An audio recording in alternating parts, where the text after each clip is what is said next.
Welcome to বিটার্স academy বন্ধুরা, আশা করি তোমরা সবাই খুব ভালো আছো, সুস্থ আছো। আজকের আমাদের অ্যানশিয়েন্ট ইন্ডিয়া কমপ্লিট হবে, কারণ আজকে আমাদের লাস্টে দুটো টপিক বাকি আছে, সেটা হচ্ছে পাল্লাভাস আর ওয়াকাটাপ। তো ফার্স্টে ভিডিওটা শুরু করার আগে সবাইকে আমার একটাই রিকোয়েস্ট, যদি ভিডিওটা ভালো লেগে থাকে তাহলে অবশ্যই চ্যানেলটাকে সাবস্ক্রাইব করে দিও আর লাইক করতে ভুলো না, ঠিক আছে?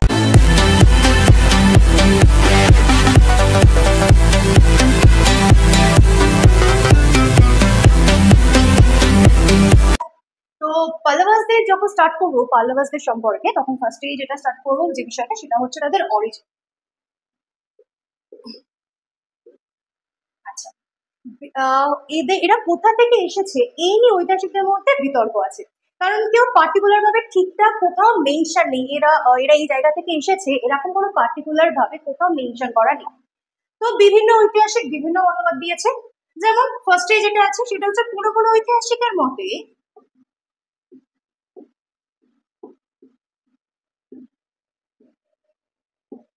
মতে এরা পার্সিয়ান লোক ছিল, ঠিক আছে?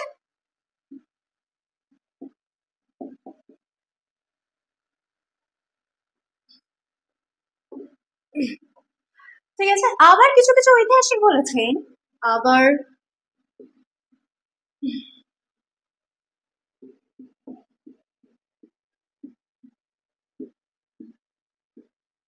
বলেছেন যে এরা নাগাস অরিজিন ছিল।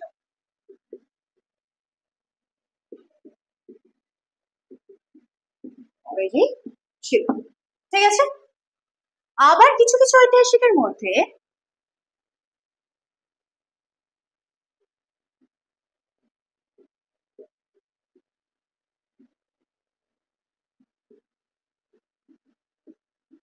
এরা সাতবাহনদের ফিউডেটারিস ছিল।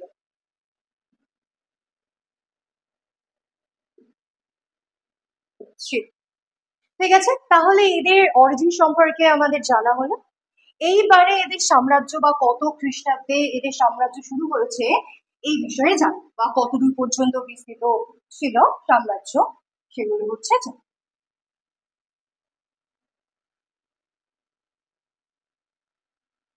পল্লব বংশ প্রকৃতপক্ষে সরি প্রকৃতপক্ষে 4th সেঞ্চুরি এডি থেকে সাম্রাজ্য এডি থেকে শুরু হয়েছিল। তাহলে কত খ্রিস্টাব্দ কত সেঞ্চুরি থেকে শুরু হয়েছিল? 4th সেঞ্চুরি এডি থেকে স্টার্ট হয়েছিল। 7th সেঞ্চুরির মধ্যেই এডির মধ্যেই পল্লবরা সাউথের মোস্ট পাওয়ারফুল কিংডমের মধ্যে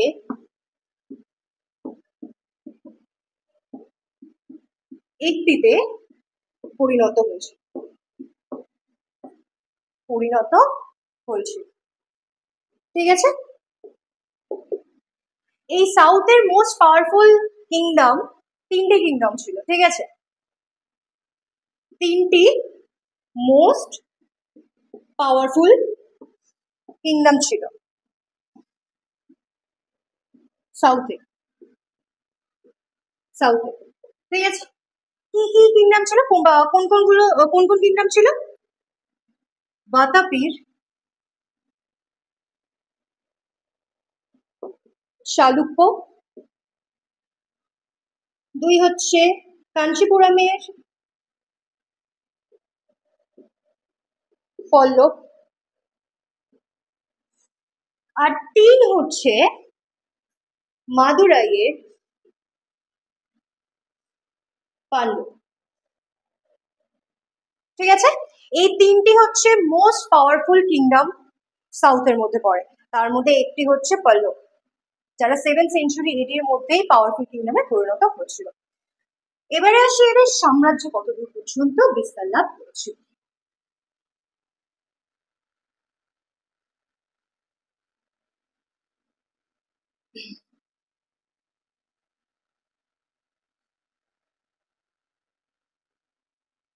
এদের সাম্রাজ্য অন্ধ্রপ্রদেশ থেকে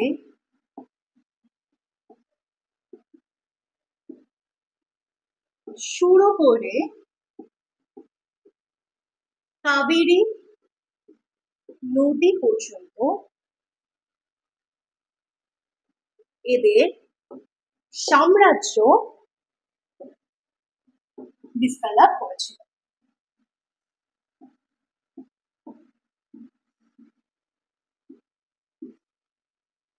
ঠিক আছে, নেক্সট যেটা আছে সেটা হচ্ছে পল্লব রাজা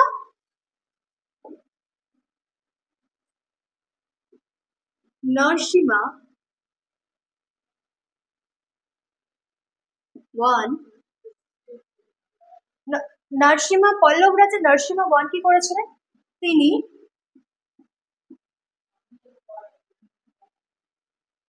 চালুক্যদের যুদ্ধে হারিয়ে বাতাপি বা বাদামি দখল করে নিয়েছিলেন।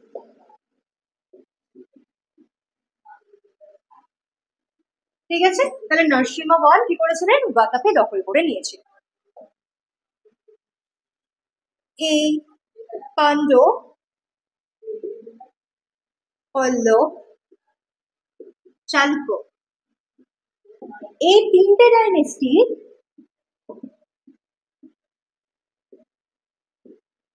একসাথে কালাব্রাজদের বিদ্রোহকে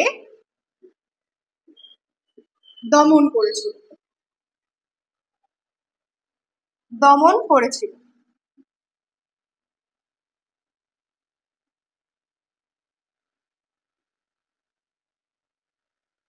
ঠিক আছে, এই কালাব্রাজরা কারা ছিল? এরা হচ্ছে একটি ট্রাইব গোষ্ঠী ছিল।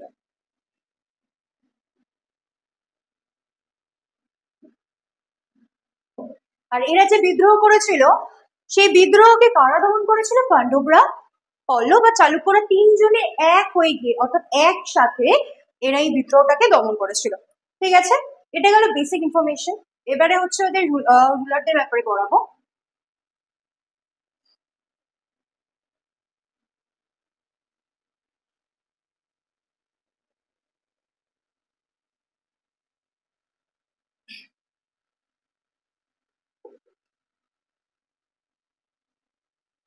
শিবস্কন্দ বর্মন।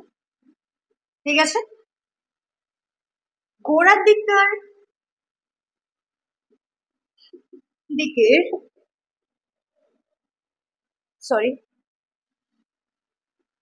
পল্লব রাজাদের মধ্যে শিবস্কন্দ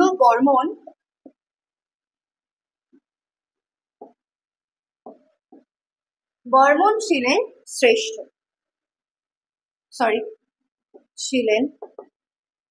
শ্রেষ্ঠ রাজা। ঠিক আছে, তার মানে কি এনার আগেও অনেক রাজা ছিলেন কিন্তু তাদের ব্যাপারে তেমন কোনো ইনফরমেশন পাওয়া যায় না এবং তারা অতটাও পাওয়ারফুল রাজা ছিল না। শিবস্কন্দ যখন এসেছিলেন মানে ওনার সময়কাল থেকে অ্যাকচুয়ালি প্রকৃতপক্ষে পল্লবদের শাসনকাল শুরু হয়েছে বলে ধরা হয়। ঠিক আছে, এনার সময়কাল হলো বা ইনি সিংহাসন আরোহণ করেছিলেন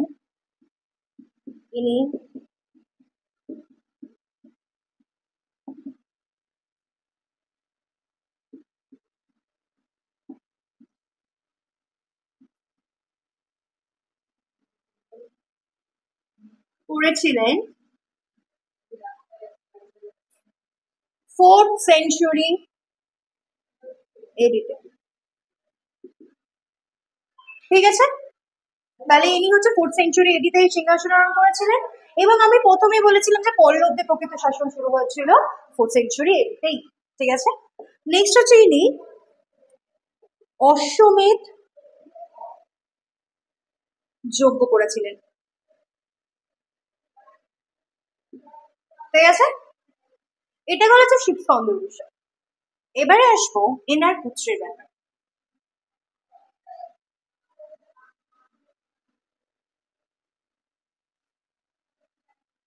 সীমা বর্মন, ঠিক আছে, ইনি হলেন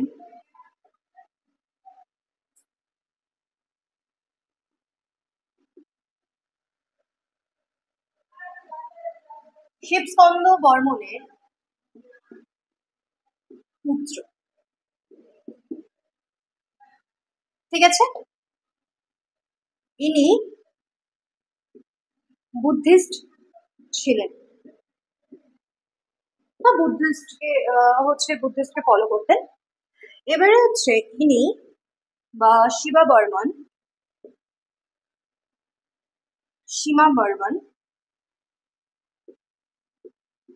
শ্রীলঙ্কাকে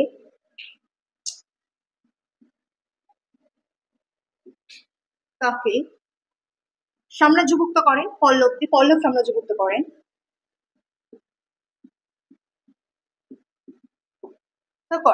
ঠিক আছে, বা সাম্রাজ্যভুক্ত করেছিল।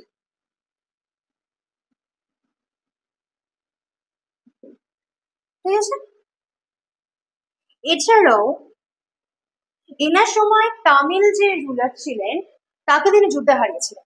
এছাড়াও তিনি এনার সময় যে তামিল রুলার ছিলেন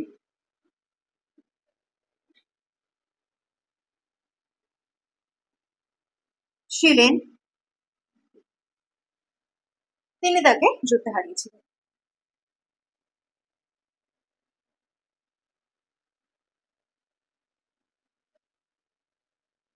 হারিয়েছে, ঠিক আছে, এটা গেল হচ্ছে সীমা বর্মনের বিষয়।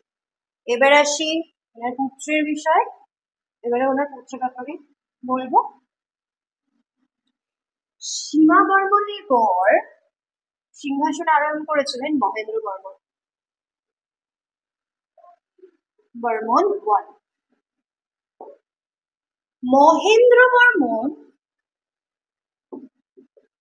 ওয়ান ছিলেন সীমা বর্মনের পুত্র। সীমা বর্মনের মৃত্যুর পরে মহেন্দ্র বর্মন ওয়ান সিংহাসন আরোহণ করেছিলেন। মহেন্দ্র বর্মন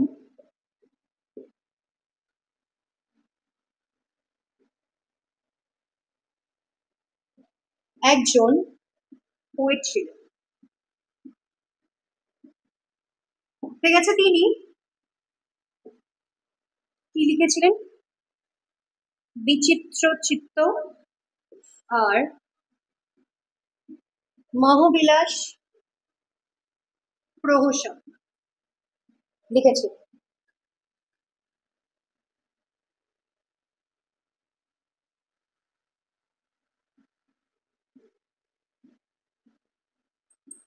ঠিক আছে, কি কি লিখেছিলেন? বিচিত্র চিত্ত আর মহবিলাস প্রহসন।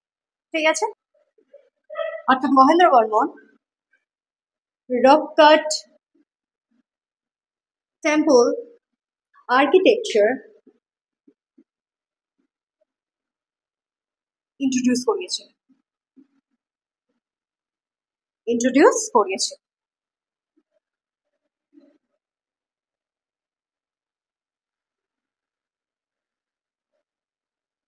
করিয়েছিলেন। ঠিক আছে, মানে পাথর কেটে কেটে মন্দির তৈরি করা হয়। ঠিক আছে, সেটা হচ্ছে রক কাট টেম্পল আর্কিটেকচার বলা হয় ওটাকে। ঠিক আছে, এরপরে হচ্ছে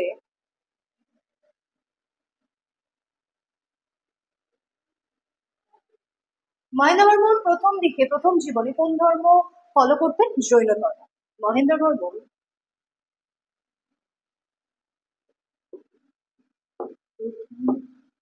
তার প্রথম জীবনে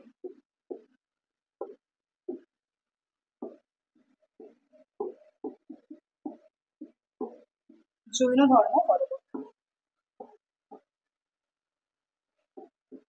করতেন, কিন্তু পরবর্তীকালে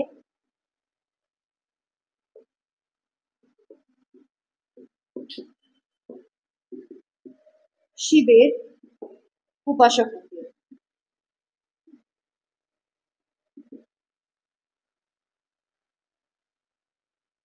শিবের উপাসক হন।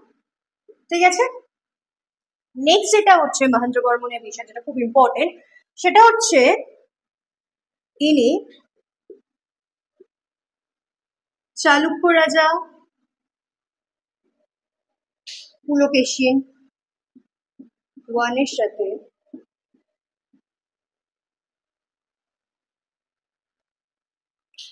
পুলকেশিন টু এর সাথে যুদ্ধে জড়িয়েছিলেন।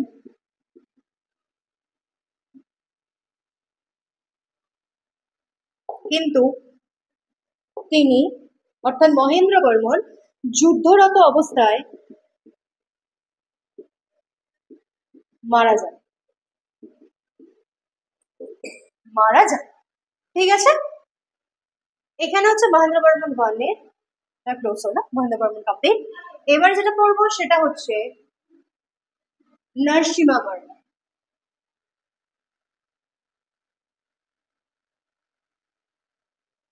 ঠিক আছে, নরসিমা বর্মন। নরসিমা বর্মন কে ছিলেন? নরসিমা বর্মন ছিলেন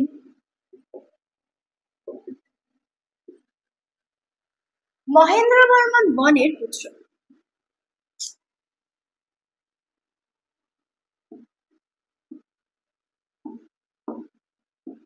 ওয়ানের পুত্র। ঠিক আছে, নরসিমা বর্মনকে মহামাল্লা বলা হয়। ঠিক আছে, তাই নরসিমা বর্মনকে মহামাল্লা বলা হয়। ইনি চালুক্য রাজা পুলকেশিন টু এর সাথে, বা ইনি চালুক্য রাজা পুলকেশিন টু কে যুদ্ধে হারিয়েছিলেন।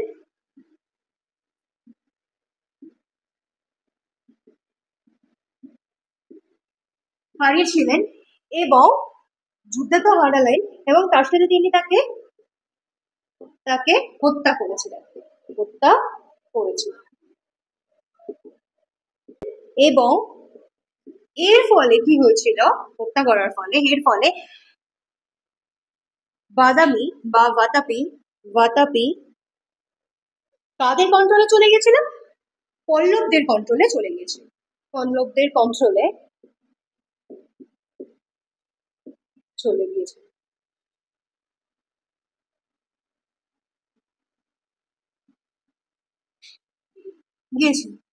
ঠিক আছে, তাহলে এটা কমপ্লিট হলো।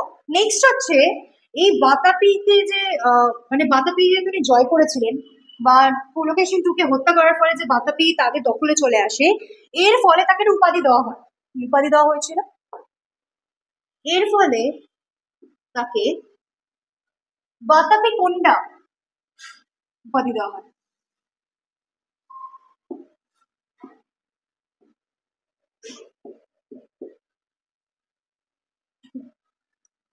এর ফলে তাকে বাতাপি কুন্ডা উপাধিতে ভূষিত করা হয়।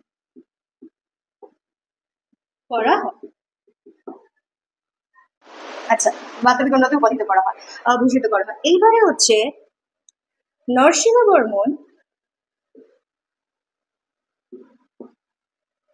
চোল শের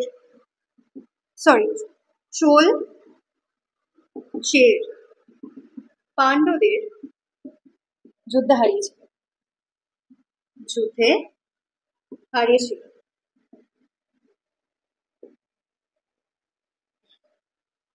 ঠিক আছে, তাহলে হচ্ছে নরসিংহ বর্মন চোল শের পাণ্ড্যদের যুদ্ধে হারান। এছাড়াও তিনি মহাবলীপুরম বা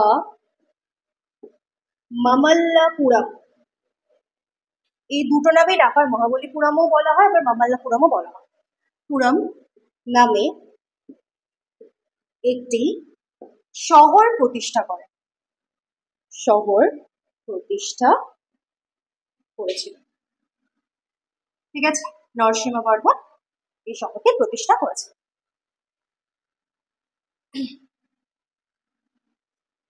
হিউয়েনসাং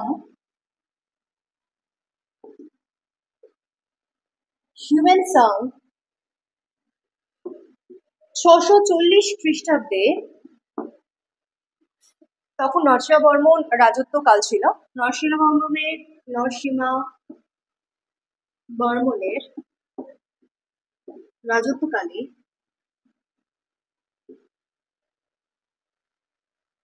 এসেছিলেন। ঠিক আছে, এবং হিউয়েনসাং বলেছিলেন যে নরসিংহবর্মনের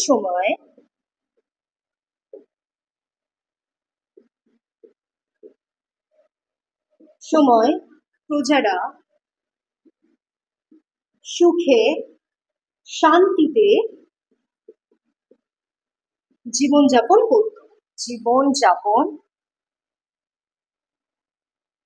করত। ঠিক আছে, তাহলে নরসিংহবর্মনের সময় প্রজারা কি করতো? সুখে শান্তিতে জীবনযাপন করত। এছাড়াও হিউয়েনসাং কি বলেছেন? হিউয়েনসাং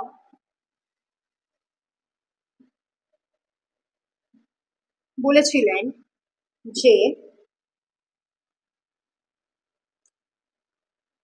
এনার সময়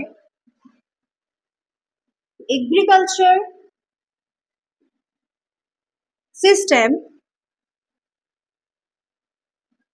অনেক উন্নত হয়েছিল।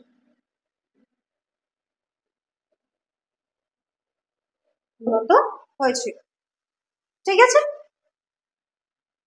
এবারে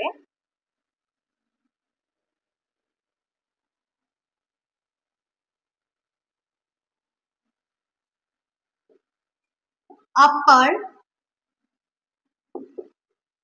শিরোথন্ডার এরা কারা ছিলেন? এনারা ছিলেন নায়নার সন। ঠিক আছে, তাহলে আপ্পার শিরোথন্ডার কারা ছিলেন? নায়নার সন। এনারা নরসিংহ সময়কালে ছিলেন। সীমার বর্মনের রাজত্বকালে ছিল।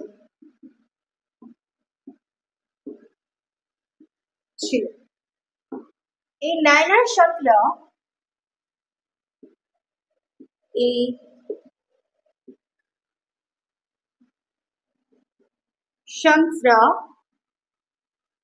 শিবের ভক্ত ছিলেন। ঠিক আছে, নায়নার সন্তরা কার ভক্ত? শিবের ভক্ত। ঠিক আছে,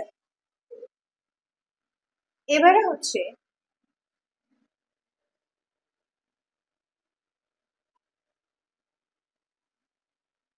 নরসিংহ বর্মনের মৃত্যুর পর তার পুত্র মহেন্দ্র বর্মন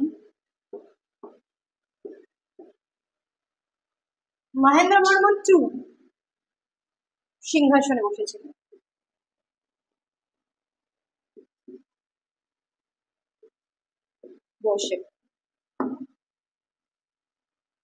later rulers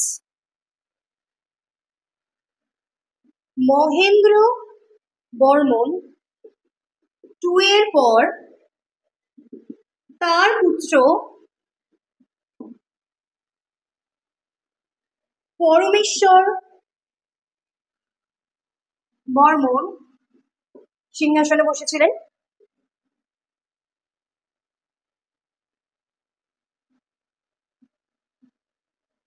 এনার সময় এই পরমেশ্বর বর্মন যখন সিংহাসনে বসেছিলেন, এনার সময় গুরুত্বপূর্ণ ঘটনা ঘটেছিল। সেটা কি ছিল? পল্লবদের রাজধানীর নাম কি? কাঞ্চিপুরম। এই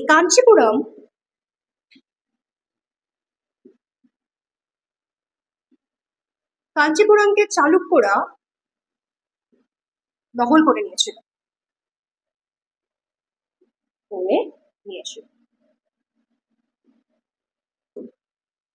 ঠিক আছে, নেক্সট হচ্ছে এই সাম্রাজ্যে একটা গুরুত্বপূর্ণ রাজা ছিল নৃপতুঙ্গা। এই সাম্রাজ্যের আরেকটি গুরুত্বপূর্ণ রাজা হলেন নৃপতুঙ্গা। নৃপতুঙ্গা ইনি কি করেছিলেন? ইনি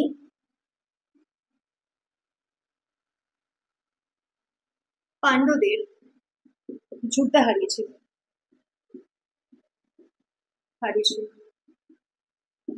ঠিক আছে, পাণ্ড্যদের তিনি যুদ্ধে হারান। আর এই সাম্রাজ্যের সব থেকে শেষ রাজার নাম কি ছিল? পল্লব ডাইনেস্টির শেষ রাজা ছিলেন, শেষ রাজার নাম কি ছিল? অপরাজিত বর্মন। বর্মন ইনি চোলদের সাথে যুদ্ধ করতে গিয়ে মারা যান, এবং এরপরে এবং এনার মৃত্যুর সঙ্গে সঙ্গে পল্লব বংশ শেষ হয়ে যায়।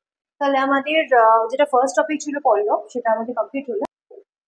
ওয়াকাটাকরা সাউথ সেন্ট্রাল ইন্ডিয়াতে রাজত্ব করে।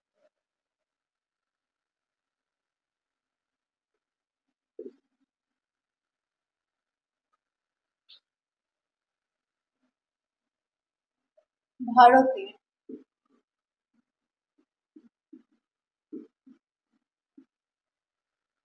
সেন্ট্রালে রাজত্ব বা শাসন রাজত্ব করে।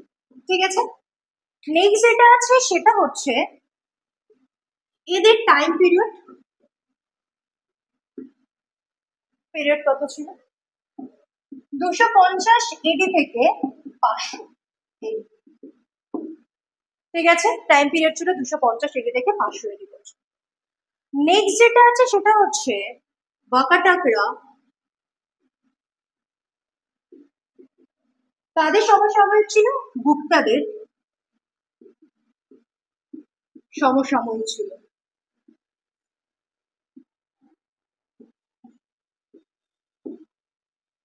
ঠিক আছে, এবার আসি এদের অরিজিন।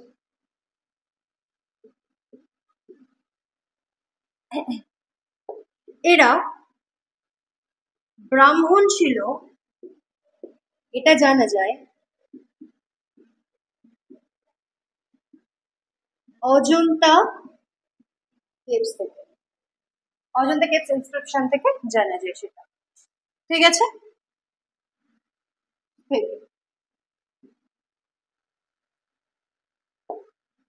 অনেক ঐতিহাসিকের মতে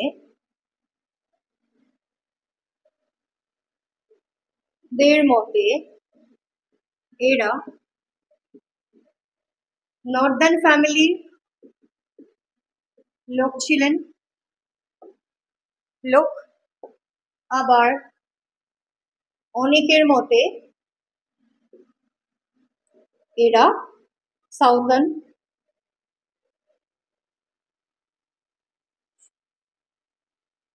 ফ্যামিলির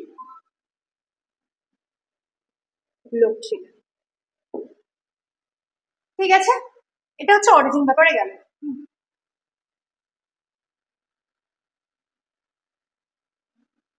এবার এদের সাম্রাজ্য কতদূর অব্দি বিস্তৃত ছিল? এদের সাম্রাজ্য মালব্য, গুজরাট থেকে শুরু করে তুন্দ্রভদ্রা, ভদ্রা নদী পর্যন্ত, এটা দক্ষিণে তুন্দ্রভদ্রা নদী পর্যন্ত, এবং পূর্বে ছত্তিশগড় পর্যন্ত বিস্তৃত ছিল এদের সাম্রাজ্য। ঠিক আছে, এবার আসা যাক যে রুলারদের ব্যাপারে কথা বলা যাক। ফার্স্ট রুলার ছিলেন কে? বিন্দুঘোষ। বিন্দুঘোষ ইনার সম্পর্কে একটাই তথ্য পাওয়া যায়, ইনি হলেন ওয়াকাটক সাম্রাজ্যের প্রতিষ্ঠাতা। এবারে আসি প্রভর সেনা ওয়ানে। ইনি বিন্দু শক্তির পুত্র ছিলেন। ইনি কি কি উপাধি নিয়েছিলেন? ইনি সম্রাট, মহারাজ উপাধি নিয়েছিলেন।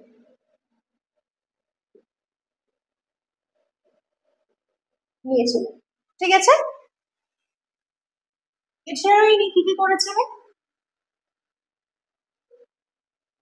ইনি প্রভর সেনা ওয়ান অশ্বমেধ যজ্ঞ, বাজপেয় যজ্ঞ করেছিলেন। ঠিক আছে। প্রভর সেনা নাগাজদের সাথে বা নাগাজদেরকে যুদ্ধে হারিয়েছিল।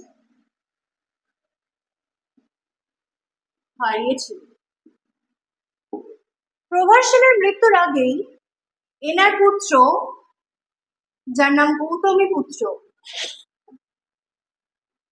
ইনি মারা যান। তার ফলে প্রভর সেনার ওয়ানের মৃত্যুর পর কে সিংহাসনে বসেছিল? এনার গ্র্যান্ডসনেরা সিংহাসনে বসে।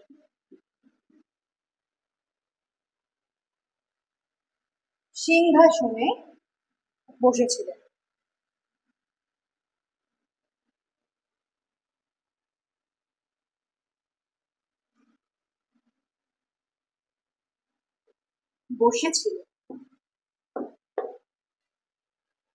আচ্ছা, প্রভর সেনার মৃত্যুর পর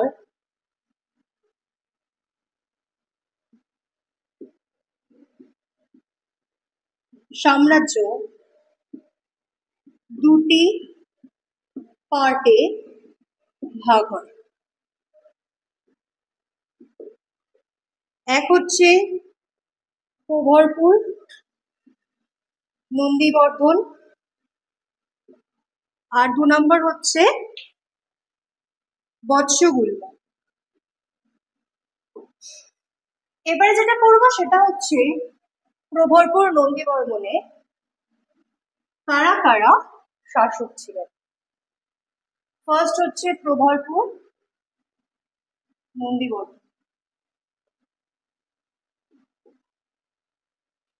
প্রথম রুলার ছিলেন এখানে রুদ্র সেনা ওয়ান।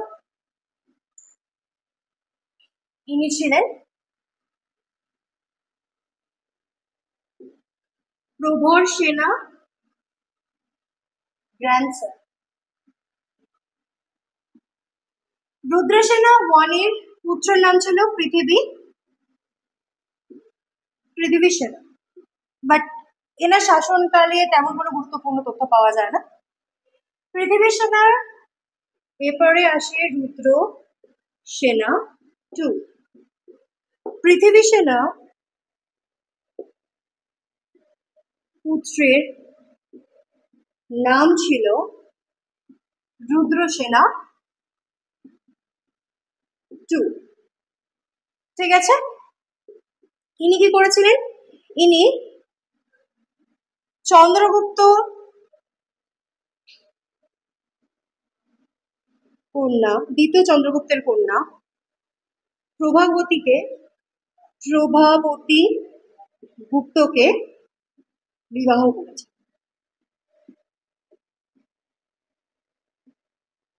ঠিক আছে, তাহলে রুদ্রসেনা টু কি করেছিলেন, প্রভাবতী গুপ্তকে বিবাহ করেছিলেন। এবারে রুদ্রসেনার পরে কে আছে সিংহাসনে বসেছিলেন? এর পরে যিনি সিংহাসনে বসেছিলেন তিনি হলো প্রভর সেনা টু। তিনি হলেন রুদ্রসেনা টু এর দ্বিতীয় পুত্র, সেকেন্ড পুত্র, দ্বিতীয় পুত্র। ঠিক আছে, নেক্সট হচ্ছে এনার নাম অনুসারে, আচ্ছা তার আগে বলে দিই, প্রহর সেনার যে দাদা ছিল তার নাম ছিল দিবাকর সেনা। তার মৃত্যুর পর, মানে দিবাকর সেনার মৃত্যুর পর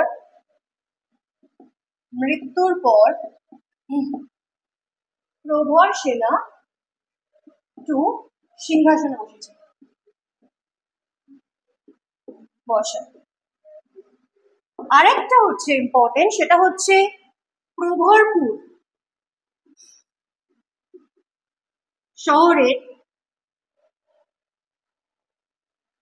শহরের প্রতিষ্ঠাতা ছিলেন প্রভর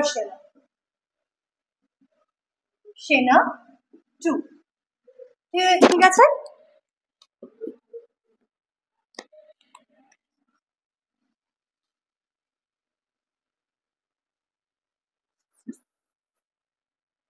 আচ্ছা এটা গেল তো প্রভরপুর নন্দীবর্ধনের যে পার্টটা ছিল, সামনে দুটো ভাগে যে ভাগ হয়ে গেছিল তার মধ্যে একটি পার্ট পড়ানো হলো।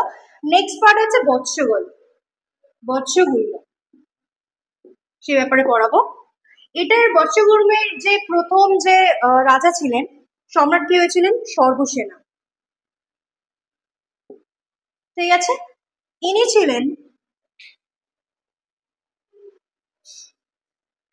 প্রভর সেনার গ্র্যান্ডসন।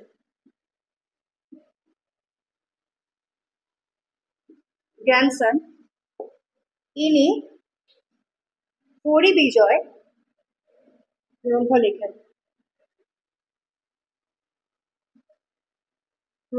লিখেছিলেন। ঠিক আছে, এবারে লাস্ট যে রুলার ছিলেন তার বিষয়ে পড়াবো হরিসেনা। ঠিক আছে, হরিসেনা হলো সর্বসেনার ফিফথ জেনারেশন।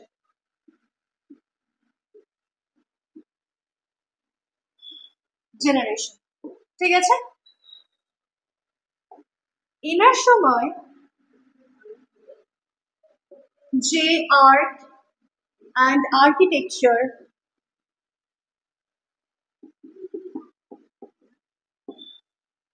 গুলো হয়েছিল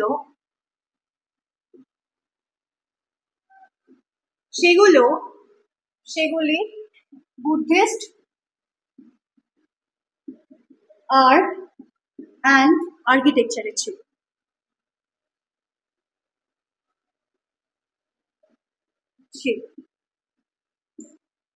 এই হরিসেনার সময়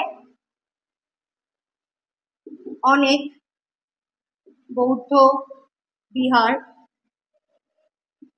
চৈত্য গুহা চৈত্য ইত্যাদি গড়ে উঠেছিল।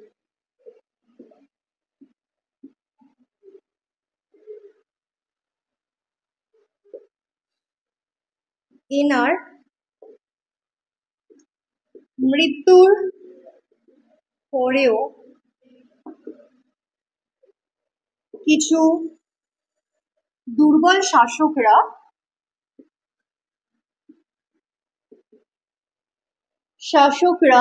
শাসন করেছিলেন।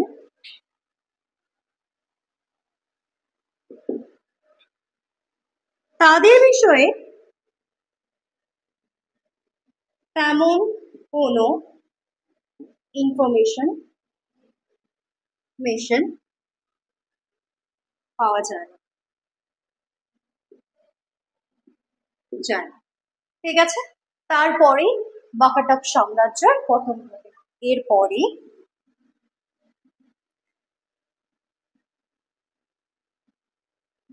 সাম্রাজ্যের পতন ঘটেছিল।